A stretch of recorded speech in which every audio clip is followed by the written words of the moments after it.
கரூர் மாணவர்களும் மையப்பகுதியில் செயல்படும் பாலியல் தொழிலாளிகளின் வீட்டுக்கு செல்வதற்கு பதிலாக மதுபோதையில் அருகில் உள்ள வீட்டுக் கதவை தட்டி இளைஞரை பொதுமக்கள் மின்கம்பத்துடன் கட்டி வைத்து அடித்ததால் பரபரப்பு. போலீசார் உரிய நடவடிக்கை எடுக்கவில்லை என குற்றச்சாட்டு.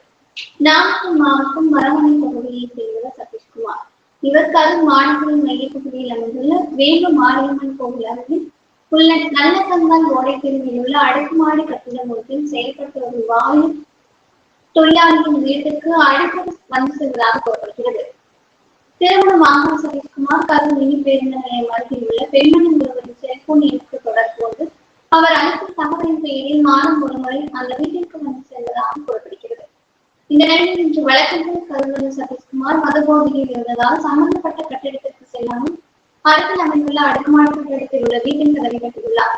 மதுபோதையில் அங்கிருந்த பெண்மணி ஒருவரிடம் தான் உள்ள விஷயத்தை சொல்லி 1000 ரூபாய் வழக்கமாக வந்து செல்லும்போது கொடுப்பதாகவும் கூறியதால் அதிர்ச்சி அடைந்த அந்த பெண்மணி கூச்சலிட்டுள்ளார். உடனடியாக அக்கம் பக்கத்தினர் ஒன்று கூடி அந்த நபரை அங்குள்ள மின்கம்பம் ஒன்றில் கட்டி வைத்து அளித்துள்ளனர். இது குறித்து தகவல் அறிந்த கரூர் காவல் நிலைய போலீசார் சம்பவ இடத்திற்கு விரைந்து வந்து அந்த இளைஞரை மீட்டு காவல் நிலையத்துக்கு விசாரணைக்காக அழைத்து சென்றனர். கரூர் மாநகரின் மைய பகுதியில் குடியிருப்புகளுக்கு மத்தியில் வகுப்புகளை நடப்பதால் அடிக்கடி இதுபோல் பிரச்சனை ஏற்படுவதாகவும் காவல்துறை உரிய நடவடிக்கை எடுக்கவில்லை எனவும் அப்பகுதியினர் குற்றம் சாட்டு வைக்கின்றனர்.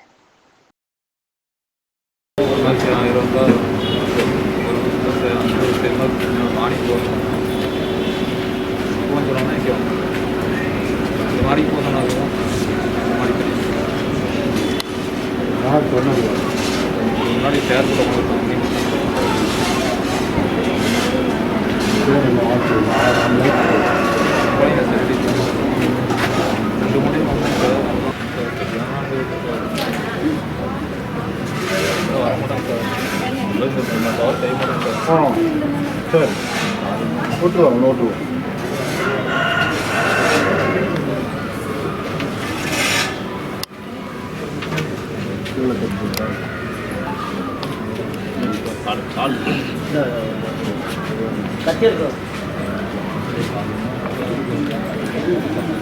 ஆமாடா டிக்கில வந்து ஒன்று விட்டுட்டு நான் அப்படியே பிச்சைன்னு வச்சுக்க.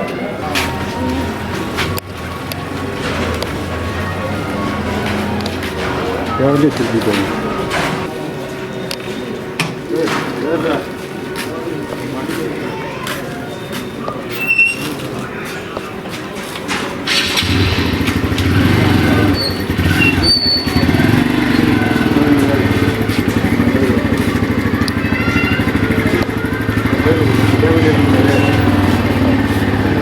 தேவையில்லை